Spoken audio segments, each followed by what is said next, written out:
Let's cover today's games on July 1st, 2024 for Euro 2024.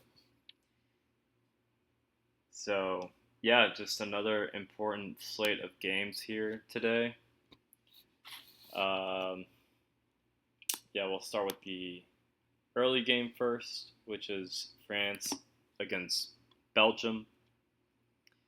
And then we'll talk about Portugal and Slovenia. So, yeah, France versus Belgium.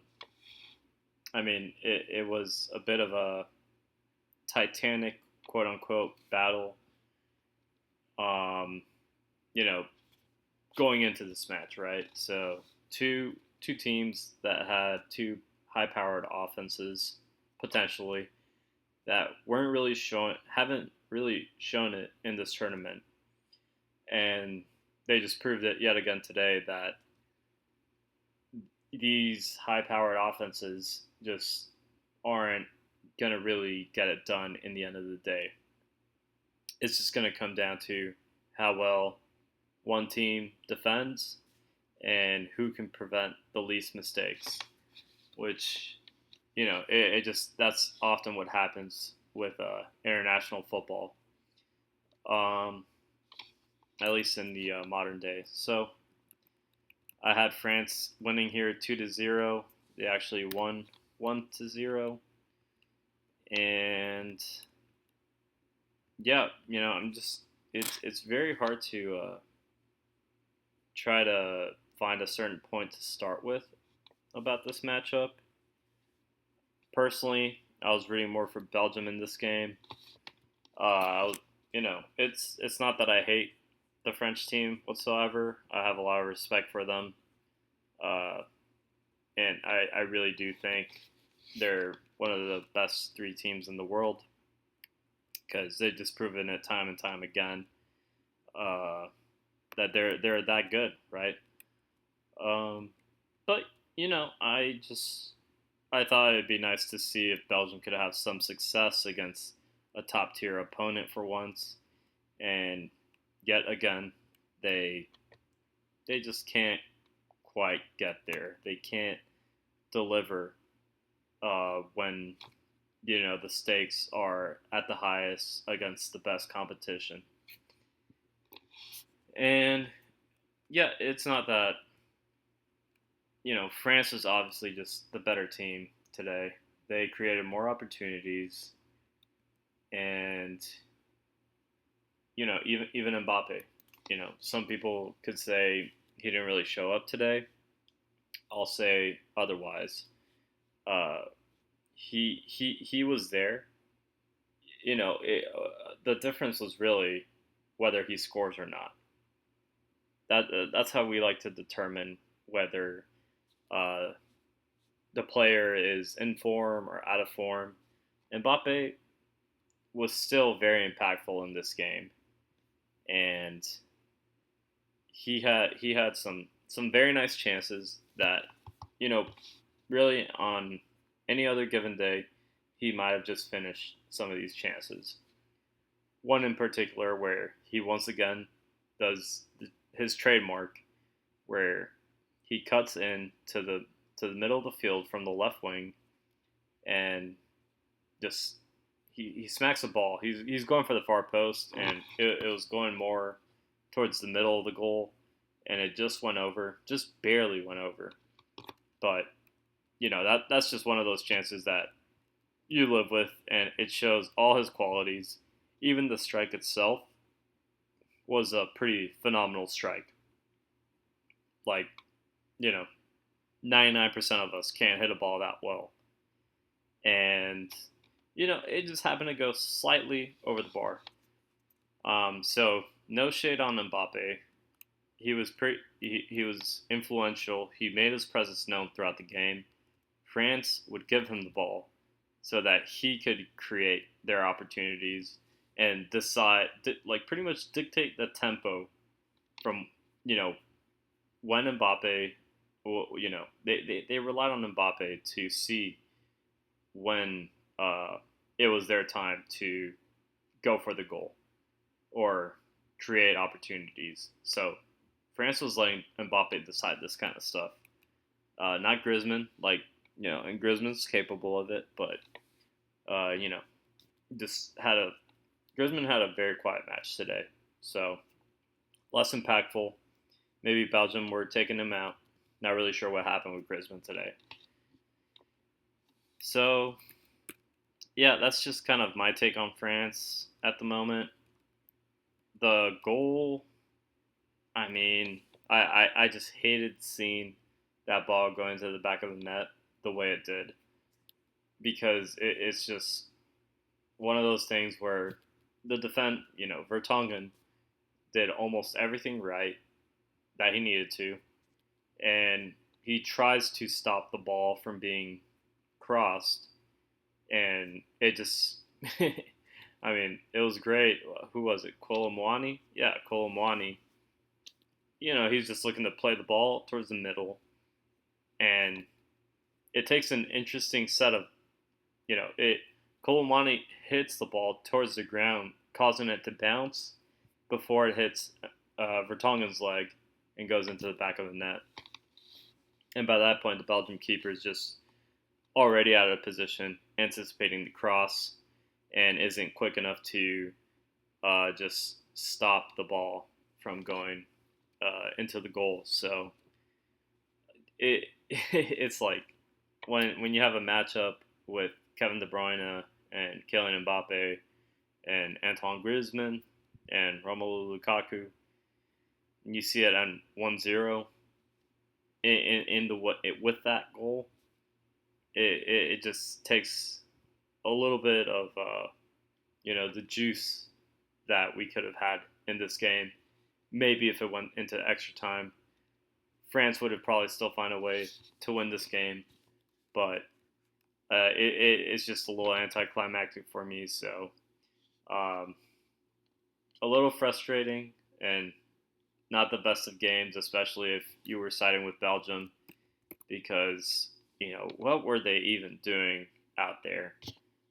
Some interesting tactics were being tested against one of the best teams in the tournament and in the world, and it just wasn't working. So they had Kevin De Bruyne just like dropping back further and trying to initiate plays like a Xavi or Busquets, and it just nothing was really coming from that. I really saw Kevin De Bruyne and felt like I was watching Declan Rice in Southgate's England. And that's no shade towards Declan Rice, because I think he's been one of England's most consistent players. But when you're asking Kevin De Bruyne to work from the back and just do those things that Declan Rice is better at, we all know what Kevin De Bruyne is capable of bringing into the field, and it's not playing deep from the back. So, later into the game, like maybe towards the 70th, 75th minute, he started playing more in, his standard center attacking midfielder role, and Belgium were looking better then. But it was just very lackluster from Belgium, and just very frustrating to see this talented team just not be able to come together to just find a result. And the commentators were bringing up some excellent points. Why didn't Yuri Tielemans see the field? I mean, he alone was a game changer in their previous match against the Ukraine, even though they tied that game.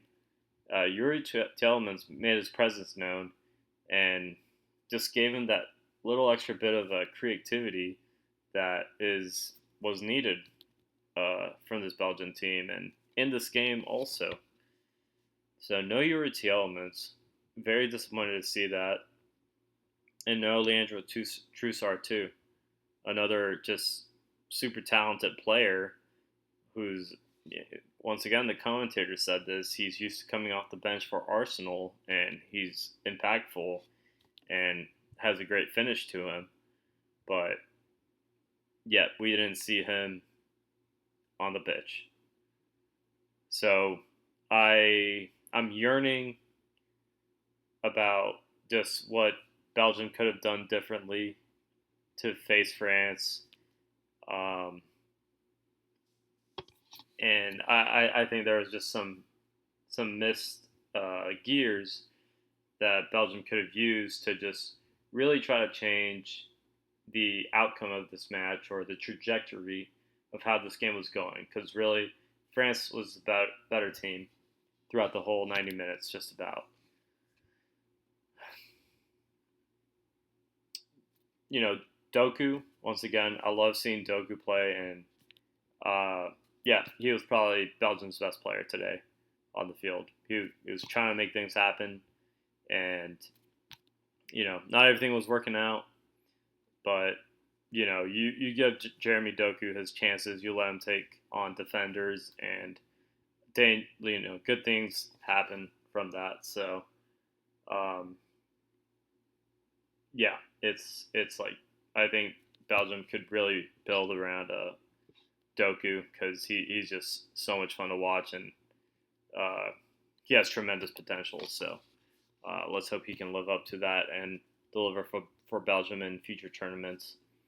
Uh, Last thing, Lukaku, he he was off today. Uh, just whenever they needed him for the build-up, he couldn't get settled. He couldn't get a good. He just couldn't block out the defenders and receive the ball or at least settle the ball. Something you want your number 9 doing just to add a different dimension to this team. And that probably affected Belgium a lot throughout this game because there was numerous times where Lukaku was trying to challenge for a 50-50 ball coming his way, and defenders were just beating him with headers over the top, and that just comes down to his positioning. He just should have been in a better position to begin with in the first place. Or, he's stronger, just about stronger and bigger than most players on the pitch, and you know maybe a good portion of central defenders, to where he should have had these advantages work in his favor, and they weren't. And just a few too many balls just going over the top of his head, and he's not winning them. It's the defender behind it, right behind his back, who is. So just not his day whatsoever. Very disappointing to see, and probably should have been one of the players substituted, instead of, or at least one of the players substituted for a Trossard or a Tielemans. Like, it didn't matter. He wasn't making enough of an impact in this match. And I do like Lukaku, and I respect his qualities, but today was just not it for him. So very disappointing to see. And that's it for me for Belgium and France matchup. So hats off to France.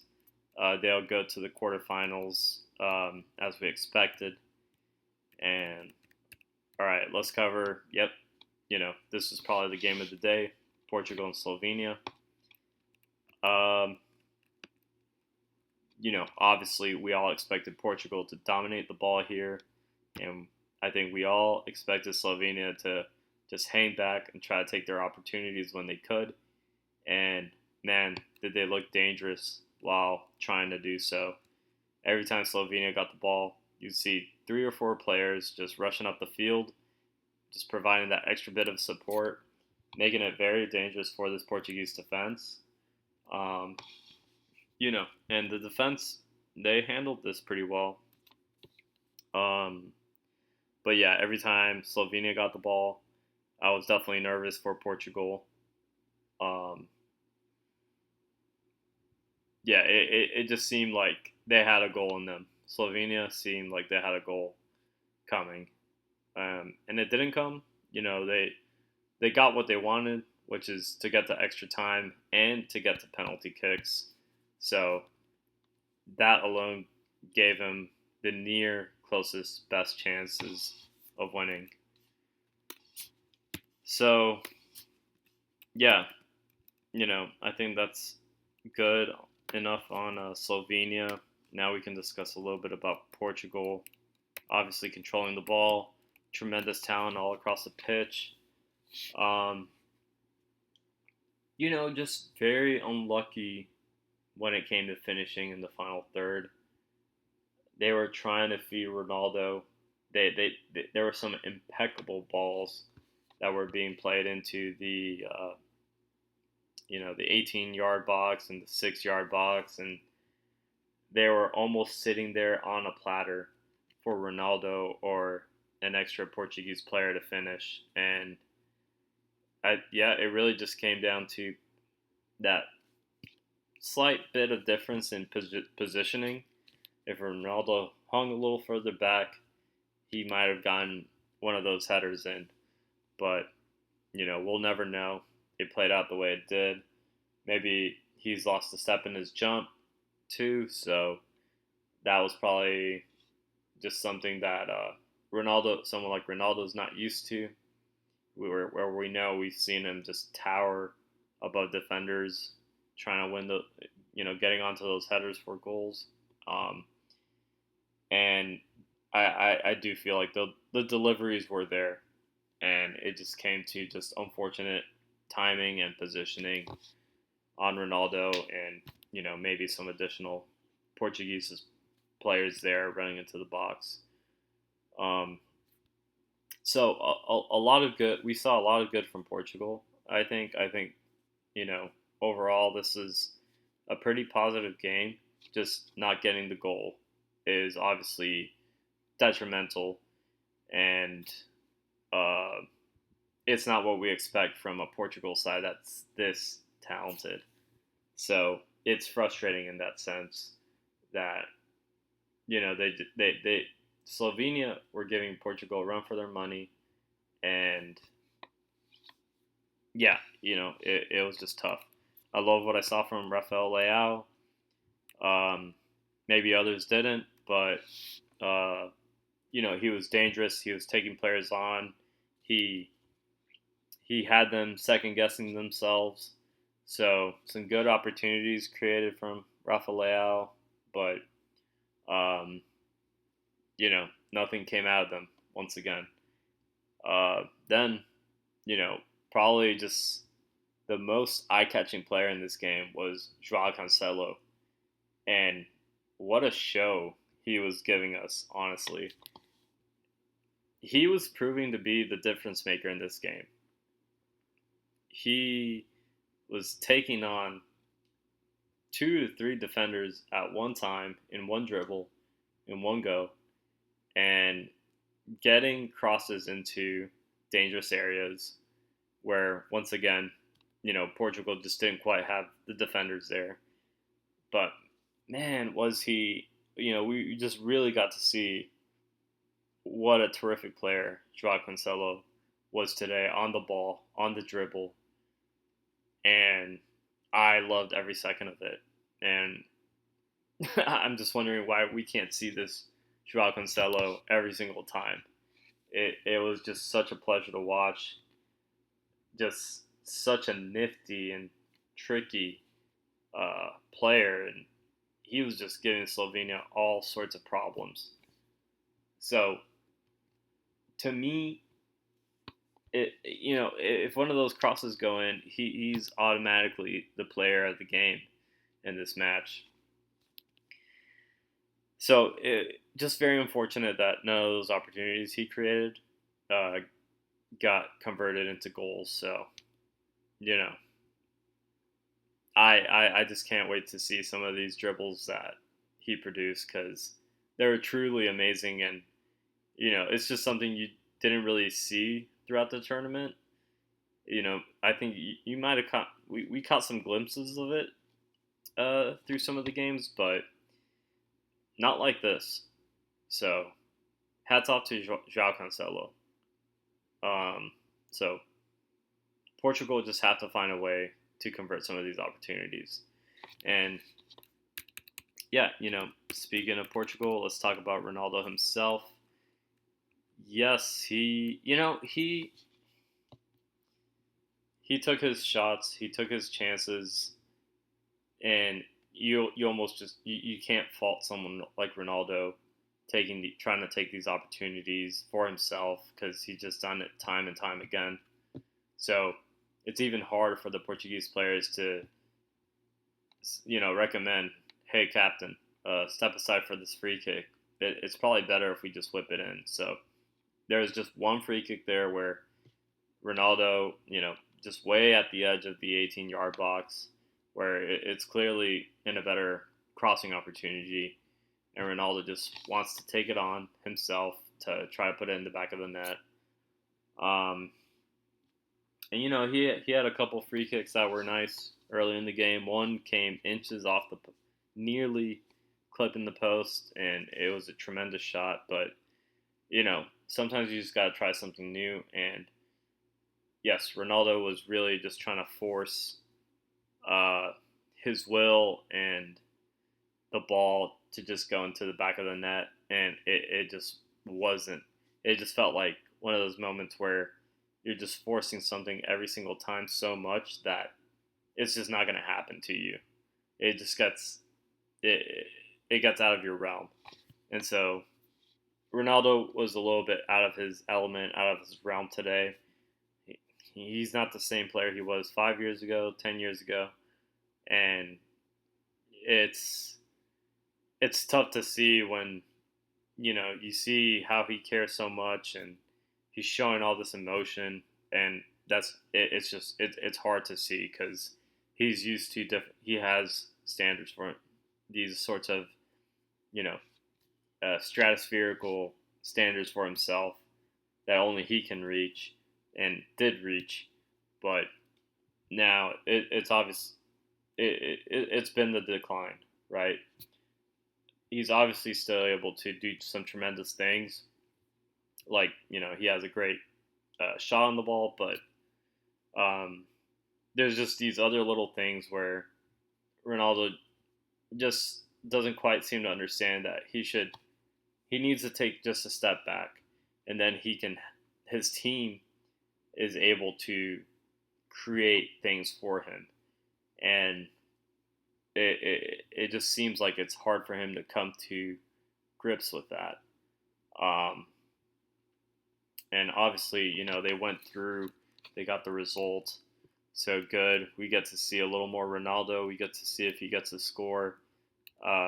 This what would be legendary goal of in 6 Euro tournaments, I believe.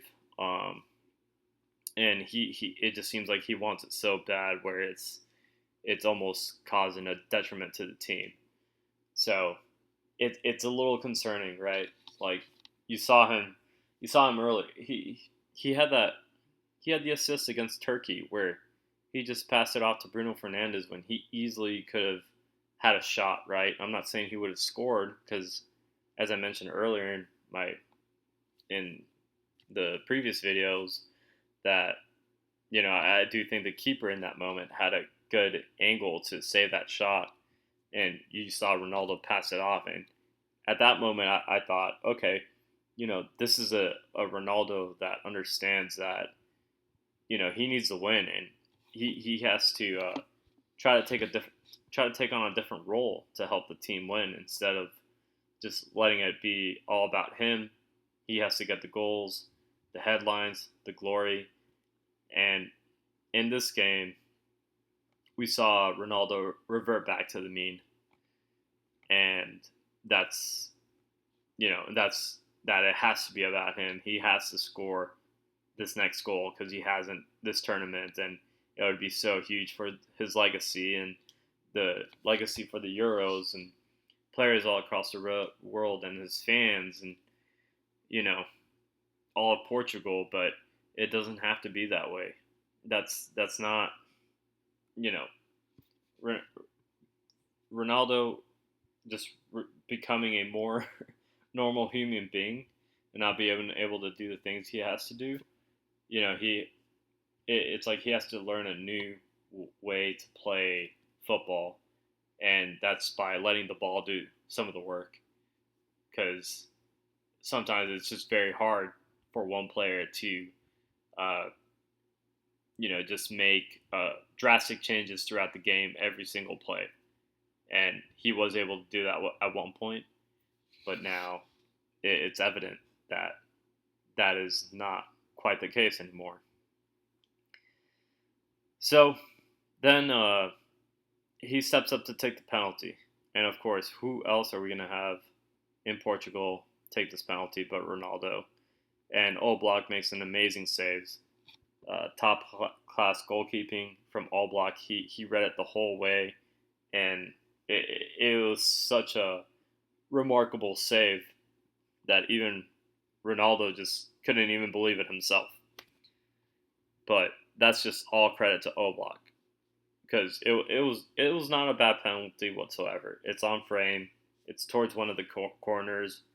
Oblak could have been playing a guessing game, but somehow, some way, within his intuition, he knew which way Ronaldo was going, and just blocked the crap out of that. Which it was just amazing to see. Then obviously Ronaldo gets a little payback in the shootout, and he just slightly hesitates his shot before running up and hitting it to the other side, to the other corner, and he just hits it so perfectly into the side netting. There's almost nothing Oblak can do.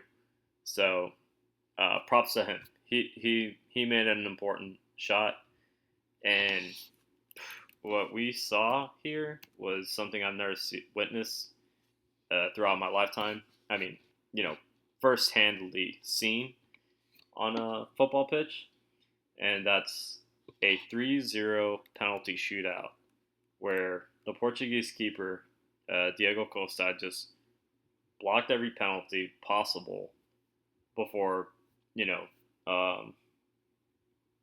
what's his face? Silva just, just bagged the penalty, the game-winning penalty, essentially, of the shootout. So, yeah, just a lot of,